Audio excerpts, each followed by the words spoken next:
Welcome to Rebel Chaser. My name is Gail, and I have a clip for you from the Elkhart Court, those guys over there. And this is a Washington courtroom, so he's spreading stuff around. But anyway, this mom is something else. That's all I'm going to say. I will let you guys watch. So we'll get started. This is the Hankins matter, 24-3-36-13, Heather and Kevin Hankins. And Ms. Stewart, you represent Mr. Hankins, correct? Yes. And is he present? No, Your Honor, he had to work today. Okay. So I'm appearing on his behalf. Ms. Hankins, can you state your name? Heather Hankins. All right, thanks. So this is on for kind of a review of financials. The Mr. Hankins, I know, had been out of work. He had been on disability. During part of the time, he was collecting, unemployment and disability and stuff from the union, yada, yada, yada. Then that ceased. However, he still wasn't back to work, but I saw the material submitted. It looks like he's now back at work, albeit on a reduced load. But so we're here because things have been set over because I didn't have all the information, and we had indication that Mr. Hankins may be starting work shortly, and it looks like he has. So I'll turn it over to the parties to see, what everyone's wanting and doing. I did get the materials. A bunch of stuff was filed by Miss Hankins, and then Mr. Hankins filed, like I said, that letter and the one page. We only got like one pay stub, maybe two. So who'd like to go first? Miss Stewart? On just guess we're at, I guess. Yes, Your Honor. Well, I think that this was technically Mrs. Hankins' motion, so I will yield the floor to her. Well, thank you. And I guess I wanted to first find out, what is it that we're doing? Is it all the financials? Is everyone ready to go forward? Because we now we have some addition. Because before it was like we didn't have the info. So, Miss Stewart, you filed some stuff. You're ready to proceed and yes, go. Your Honor. I'm ready to proceed on the, I believe we've got, the court has to make a determination about the division of debts. I think at this point, that's probably the least priority in terms of the issues the court has to decide today. Cause I think spousal support and attorney's fees are probably the most pressing thing. Yeah. That's what because I filed January 29th of 2024 for temporary spousal support. So that's kind of what I've been waiting on. Okay. Well, let's deal with spousal support and attorney's fees, and we'll go from there. So, Ms. Hankins, and I know that's the main things, rather than the parties have been kind of dealing with the debt a little bit, and that'll probably wait for another day or see if you guys, I know you got a settlement conference coming up in like a few weeks. So. Yes. Okay, go ahead, Ms. Hankins. Well, you had the information in front of you, and I've given you everything I need, or I've given you everything I think you've asked for as far as where I am and what I've been responsible for. I'm confused by some of the things that Mr. Hankins submitted because they're not, I understand that he had surgery and he has some medical debt, but those things came after date of separation. So I'm not quite sure. I'm confused as to why he would offer those things to you, because it doesn't pertain, I think, to our marital situation. And also, there were some discrepancies in the figures between his paycheck and so the income that he's getting. So I made my financial worksheet. I just went back to his pay stub and took the gross monthly and multiplied by 4 from his pay stub, because I couldn't quite figure out how Ms. Stewart and Mr. Hankins had their numbers on his paperwork. So I did my best to make it match the pay stub. And then as far as his dues go, there were some things I didn't understand but I also understand from just personal experience how they work. let's see. Also, other things that I need you to know is that there are still $2,066.14 of mandatory education expenses awaiting reimbursement, and that's for this current school year. I have been getting some child support, but it has been irregular. The state, prior to getting child support, was very easy to work with and get information from. Now that they've started taking child support from his checks, they're not able to tell me any. All I can do to predict when there will be child support payments is based on the historical child support payments, not the current one. So it's frustrating from a budgeting standpoint. And then the first month that the state collected child support from Mr. Hankins, they collected something like $2,700. And because I was on TANF and I wasn't aware that Mr. Hankins was making the child support payments, state actually kept all of that as their TANF arrears, and I got $100 from that. So just to clarify, he is paying child support. I know that he is working hard at getting back on his feet. So I am getting child support. It's sporadic, and there's no planning. There's no schedule. You have all of the information. I don't know. What questions do you have for me? What specifically, I know earlier but it's been a while and we've had, there's been a lot of things happen in the meantime. So what amount of specific support are you requesting? Earlier was like 2,500 or 2,300 or something like that. It was between 2 and 2,500. I just wanted to know, what are you requesting, today? Sure. I would like the total payments between spousal support and child support to be $4,200 a month, and then have that adjusted as the children age out at 18 on the child support payments.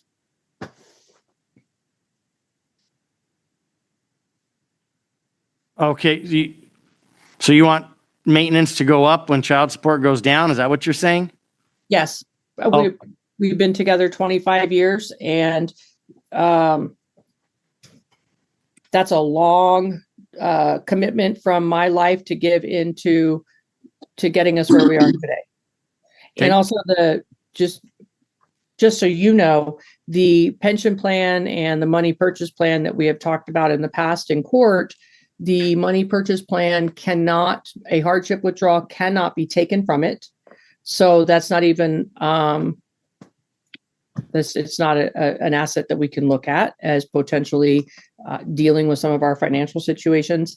And the money purchase plan has a loan that was taken out on it, but it is in default. So until that loan is covered, that is also not a resource that we can deal with. I also have been working with Ms. Stewart in I've received a settlement offer from Mr. Hankins. I responded with a counter offer for Mr. Hankins. So that's also in the works, but we don't have anything. I haven't had a reply. They were busy this week doing other paperwork. So okay. I can't know about settlement discussions. So, okay. And then attorney's fees, what was your request? Well, I spent over $16,000 on a lawyer that I no longer have. And it's ridiculous. It would be preposterous for me to ask for all $16,000 to be rewarded to me. I realize that. So I'm just asking for what's fair and reasonable given our circumstances. Okay. Thank you, Ms. Hankins. Ms. Stewart. Thank you, Your Honor. For spousal support, what we want to do is look very closely at the financial declarations that have been filed with the court. And the financial declaration that we filed for my client indicates that his net monthly income is just above $6,900 per month, and that his total monthly expenses after separation, it comes out to be about, and I'm just approximating here, $5,400.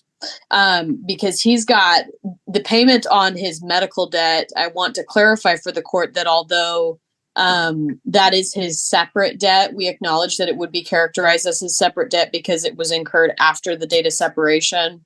It's still a debt that he is responsible for paying. So it has to go in his column when the court is evaluating whether or not he has the ability to pay spousal support. Because if the court takes my client's word for it on his household expenses after separation, and then takes his word for it on the debts that he's currently got that he's got to pay. Hey, hold on a second. Phones off, no phones, and everyone needs to be respectful. And if you need to leave, leave. If you need to talk, leave and talk. Okay, got it.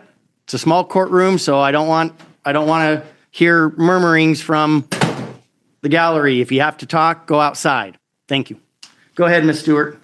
Thank you, Your Honor. So the court has to take into consideration all of the debts that my client has the responsibility to pay. And although there have been issues with his ability to keep up on these payments, there's still debts that have to be paid. And if you look at Section 9 of his financial declaration, as well as Section 8 of his financial declaration at page 5 of 6, you're going to see a listing of all the debts that were not included above in the financial declaration. And those total monthly payments for those debts are over $1,000 per month, which if the court were to order the $4,200 that Ms. Hankins is requesting, that would leave my client with very little left over to be able to pay his living expenses. And I know that there has been some dispute about where my client has chosen to live, the amount of rent that he's currently paying, excuse me, but that's not really something that the court has to consider. My client selected what he believed was suitable housing in close proximity to his minor children, who he sees frequently. So the fact that he has to pay a lot in rent is just kind of the nature of the location where the parties are living. Excuse me. So with respect to, I'll start with the attorney's fees. Mrs. Hankins is accurate when she says that it would be probably not reasonable for the court to order my client to pay over $16,000 on an attorney that she doesn't have anymore. The elephant in the room, Your Honor, is the fact that local counsel was or should have been available to Mrs. Hankins to explore representation with, that this local counsel would not be billing over $600 or close to $600 an hour. I've never seen that kind of a billable rate in the area where her former counsel is located. Quite frankly, that's an hourly rate that I would expect a Seattle Seahawk to be paying his attorney. But in our county, just to put it in perspective, I mean, Miss Black has been practicing in this area for over 30 years, and her billable rate is $330. My billable rate is $275. So there were attorneys available in this area who have a more reasonable hourly rate, but that seems to have not been explored. And not for nothing, Your Honor, my client has also incurred an astronomical amount of attorney's fees in litigating this action. I mean, if you look at the last page of his financial declaration, you'll see that the amount that he's paid to date is over $17,800. The amount that he still owes is just under $5,000. So both of these parties are kind of in the same position in terms of how much attorney's fees they have incurred. The only difference is that Mr. Hankins has continued to be represented. Mrs. Hankins is no longer represented. So we're asking the court not to order any attorney's fees.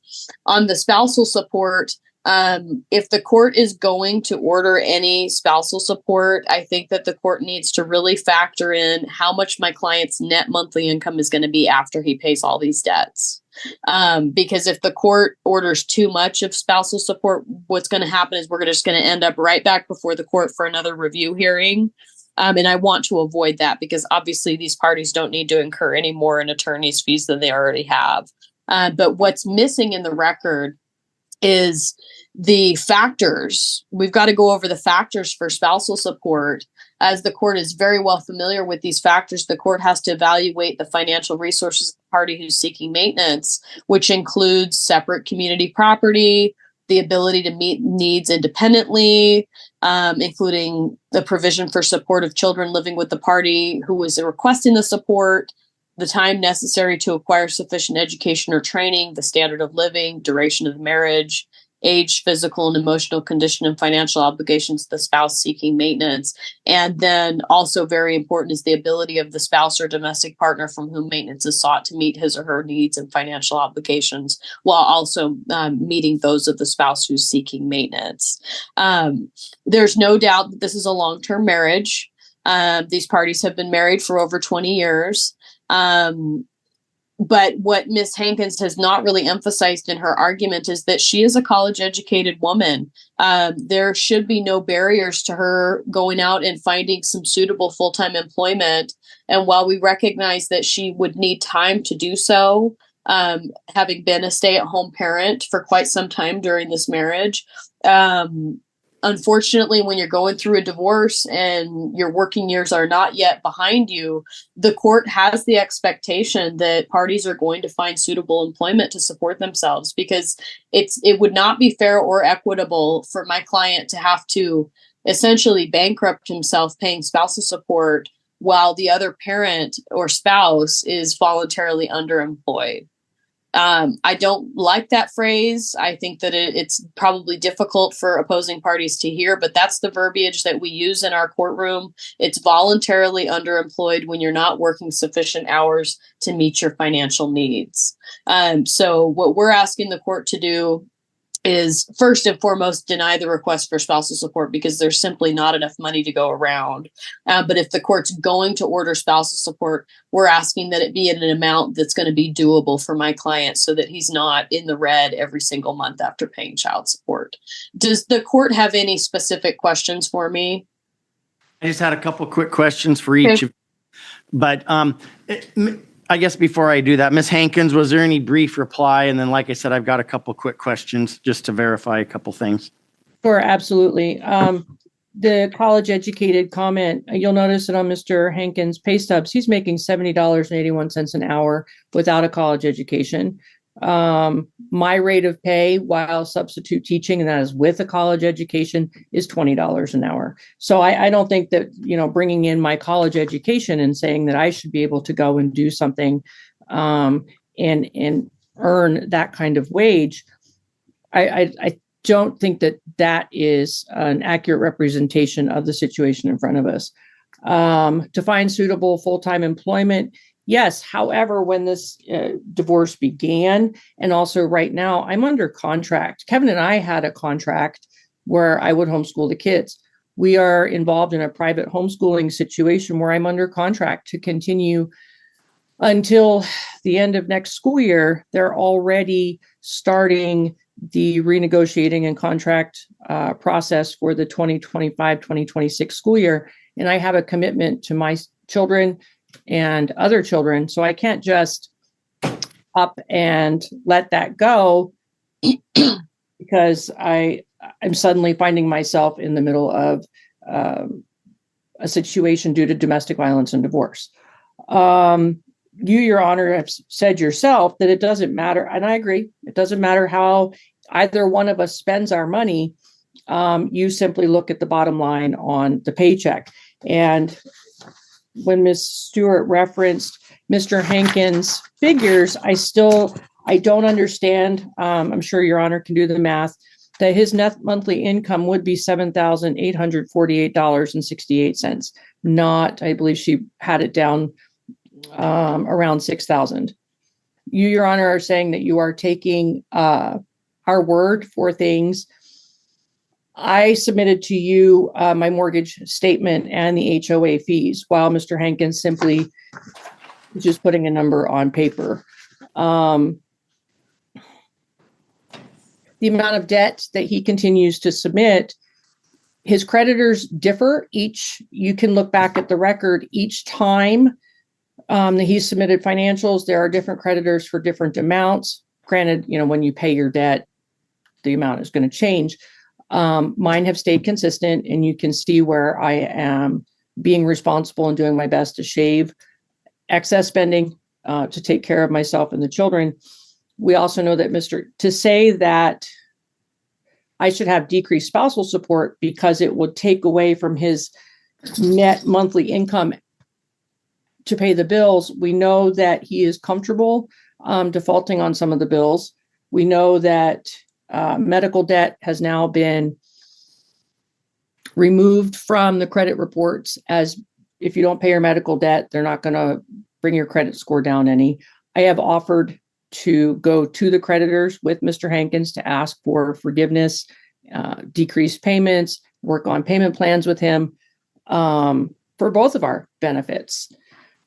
Also, paying medical debt is flexible. I realize if he wants to pay his medical debt, that's great, but it's not as stringent as paying credit card debts. So he would have leftover money for paying his living expenses. As far as the insinuation that I didn't do my due diligence in finding an attorney, I'm just going to, I don't have to defend my choices for an attorney. No one should have to do that. And I did do my due diligence, and I got representation that I needed when I needed it. The fact that Mr. Hankins' lawyer fees are growing is not my responsibility. I have since April or May of 2024 have continued to put forth options to Mr. Hankins to how we can come to a resolution on this. And that's, if someone wants to be difficult and argue it and continue to bring it to the court, that's their choice. So that is not my responsible either. And the factors for spousal support,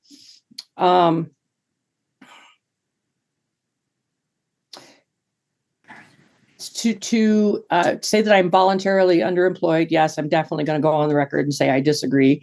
And if you are going to impute my income or impute his income, let's keep it fair and equitable. If he's only working 30 hours a week, then my income should be imputed at 30 hours a week also. Let me make sure I covered everything. I think that's it, Your Honor. Thanks. So I just have a couple quick questions. The first one is so Miss Stewart, you said you agreed your client's gross income is $9,200, right? That's correct. Yes, I believe we put that in his financial declaration. And then Miss Hankins, you said that the father's income is $9,700, $9,697, which call it $9,700. So there's about a $500 difference. Is that the extent, correct, on gross? Yes, sir. Okay. And Miss Stewart, you attributed $2,800 to the mom. Is that full-time minimum wage? It didn't indicate, because there's not a place, like on the child support schedule where you can say how you calculated stuff. So did you attribute it? Did you arrive at full-time minimum wage? Is that what you used? Yes, I believe we pulled these figures probably from the child support worksheet where she was imputed. And on the imputation, my client's restricted medically to 30 hours a week. So it would not be equitable to impute him because, depending on the line of work, in some lines of work, 30 hours per week is considered full-time.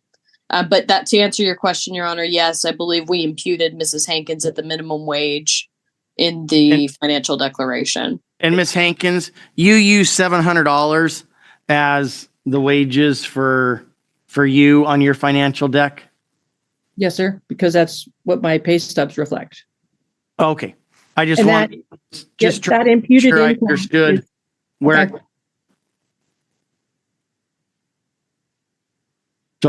So it's from the pay stubs?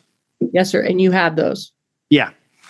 And as far as it's just based on, I know that you, or at least you indicated earlier that you were also trying to get bus driving and a couple other things, but that was also on hold. I didn't get an update in a declaration format of anything like that. So that $700, that's just based on the substitute teaching and the library work, right? Or Yes. the tier at the library. I mean, I wasn't 100% certain. I wanted to make sure I understood where the different incomes came from. It's my library job. And then you have the last 2 pay stubs from the Quincy School District. Bus driving would be through the Quincy School District as well. However, those Quincy School District pay stubs are for substitute para-ing within the school system. And again, I have to work that around my homeschool schedule with the kiddos. Okay. All right. Perfect. And then the last question, I just wanted to confirm how much, because I didn't see it Sorry. in any of the materials presented. And that's the current amount of child support that's being paid. I know it's in the file, but this file is like 8 files. Yeah, thick. it's supposed to be 18, I think that- 18. I think that's right. Yeah, I think that's right, Your Honor. It's how much? supposed to be 1863, I think. That Okay. sounds correct, Your Honor. I don't have the order in front of me, but that's ringing a bell. Okay. And that imputed income was definitely higher on the spousal, on the financials this time than it was when it was imputed for child support. Yeah. I got a raise, a proverbial raise. Okay. Well, that's what because I had the DCS thing, but that was it doesn't show everything. And Miss Hankins, are you off of TANF now or not? Yes. You're off of TANF? So Yes. you're receiving the child support. Yes, but like I said earlier, it's Sporadic. it's not regular. And the state won't tell me, oh, like when you have a paycheck, you're getting paid on the 5th and the 25th. When it comes to child support, they won't tell me when it's coming. I understand, because it depends on when they collect it and when he's working and Yes. he's working 30 hours. I mean, I understand that he's working union jobs, so it's not like the same place necessarily week in, week out, working for the PUD or the school district. Okay. All right. So like I said, this was a big docket. I did review the materials. I've heard from the parties. What I'm going to do is I'm going to set this over for it'll probably be the court's oral ruling, because I doubt I'm going to be able to have time. I got big dockets for the next 3 weeks before Thanksgiving to be able to get out a written decision. But I can set this over either 1 or 2 weeks for just an oral ruling. Obviously, if the parties can't be here, they could always get it off of they could request a CD and listen to it. But are both parties here in 2 weeks on the 15th available to listen on Zoom? I am, yes, Your Honor. It would depend on the time, Your Honor. I do have a substitute teaching job at New Life Christian School. So what would the time be, sir? It'd probably be at 9, but I don't know when we get to it. It's a big docket. No, sir, I wouldn't be. I can ask. I mean, can I have my sister sit in for me if she's available? Well, there's a couple options. Like I said, I'm just going to give the ruling. I'm not going to take any argument from anyone. I'll just issue the ruling. You can listen to it. But what about Thursday? We could do it on the paternity docket. Next Thursday, Your Honor. Thursday, we could do next Thursday or the 14th. I am completely free next Thursday. I am available afternoon, sir. Any of those days would have to be after 12 o'clock. Okay. Well, the docket's in the morning. I mean, if all the court is doing is issuing its oral ruling, I mean, the court's not taking any argument. Yeah. So, I mean. No, I understand. So, Ms. Hankins, as far as a docket, I mean, if I suppose I could put it in the afternoon on one of those dockets on the Friday, but it's just a matter of, typically it'd be, it's on a Friday morning, or I can put it on a Thursday morning at 9. Are there any Thursdays or Fridays that would work for you at 9? Thursdays, it'll be fairly quick at 9. Fridays, it's who knows. Week was bad. I would just have to listen to the CD, I suppose. Okay. No, I'm in appointments at 9:00. Okay. What I'll do, I'll put it on the 14th, Thursday the 14th, for an oral ruling. That does give the parties at least, Ms. Hankins, it gives you a couple weeks. If you can make yourself available, great. If not, you can order the CD from the clerk's office. They do charge $30 or $35 to get the CD, but you can listen to the recording. So, but I'll set it out to the 14th, so that if people want to rearrange schedules, they can, at least a greater ability than trying to do it Monday. Okay. So, okay. Yeah. Well, what does that mean? So what am I what's going to happen what are you ruling on the 14th? The rule on the finances here. Okay. And those are temporary from maintenance and temporary attorney's fees. Okay. From the January motion through now. And most likely it'll be temporary moving forward to trial. I don't know if I'll order any back. I'll just probably reserve on that to the trial and or settlement, but we will get an amount set going forward, probably from November on, but I don't know. Okay.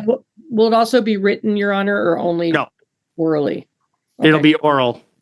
Okay. You got to get the Queen's English all right and send out the written ruling. It just takes a lot longer. I can write it out, but I'll be able to read it and not have all the grammar perfect, commas in the right places and stuff like that. So, okay. The 14th. Thank you, Your Honor. Thanks. I would really like to know why these two are getting a divorce, wouldn't you? I have a feeling I kind of know, but I'd certainly like to hear what the last straw was. Anyway, she has got no shame or remorse for requesting all of the things that she is. And she does not care if he is completely destitute. As long as her needs are met, it's fine with her. She keeps saying fair and reasonable. And then she goes on to say, if he's only working 30 hours a week, then I should only be imputed at 30 hours a week. But she's also asking for $4,200 when he only brings home $54. So that leaves him with $1,200 left over. So maybe she should have to live on $1,200 since that's what he has to live under. I mean, that's only fair and reasonable, right? I mean, that's kind of ridiculous. He's got $1,200 left over and he's got to pay rent, and the place has to be large enough for his kids, and the kids have to have beds and they have to have rooms. He can't be in a little studio apartment. He can't make things cheaper to rent a little tiny place. It's got to be big enough for the kids. And then he's got to pay for utilities, his vehicle. He's got to pay for food. He's got to pay for gas. He's got to pay any outstanding bills that he has. He's got to pay his medical bill, which I guess is fairly large. She doesn't care about that. As long as her stuff is taken care of and she's got no worries, she does not care if he's destitute. And what was really interesting to me is when the judge would inquire about something that was kind of greedy, very greedy, let me say. When the judge asked her about that, she would quickly change the subject to something else. So that was kind of interesting there. She knows what she's doing. She knows how to manipulate the situation. And that's exactly what she's trying to do. And you know what? She's going to have to get a job, a real job, not homeschooling, but a job. And if she doesn't make enough teaching, maybe she should try a junior college, because local JCs pay more than kindergarten through 12th grade. They pay exceedingly more, actually, from what I understand. At least that's what I understand. So she could get a job doing something that is second shift, third shift, at home with her computer. She doesn't have to even go outside the house. She could still work from home. But she's going to need to get a job. That's the bottom line. And I think everything that she's asking for is fairly greedy. Anyway, thank you guys so much for watching, and I'll see you next time. And once again, thank you, Elkhart Court. We really appreciate you.